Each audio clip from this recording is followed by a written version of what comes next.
Elections అయిపోగానే marriage చేసుకున్నదని చెప్పేసి నన్ను ఎంతమంది ఎన్ని మాటలు అన్నారు, ఎన్ని రకాలుగా హింసించాలో అన్ని రకాలుగా హింసించారు. మన ఇంటి ఆడపిల్ల గురించి మన ఊర్లో ఎవరైనా నలుగురు చెవులు కొరుక్కుంటేనే అసలు వెంటనే సంబంధాలు చూసి చేస్తారు.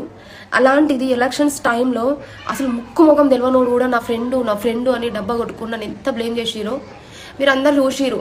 సో ఇంకా పెళ్లి చేసుకోకుండా ఉంటే ఇంకా ఎవడెవడొచ్చి ఎన్ని సంబంధాలు అంటగట్టి ఎన్ని రకాలుగా వీడియోలు తీసి నా జీవితాన్ని నాశనం చేస్తారు అని చెప్పేసి అట్లా ఆలోచించి సమ్మర్లో మ్యారేజ్ చేసుకున్నా. కానీ ఈ రోజు వరకు కూడా ఇది కూడా అర్థం చేసుకోకుండా నన్ను ఎన్ని మాటలు మాట్లాడిరో.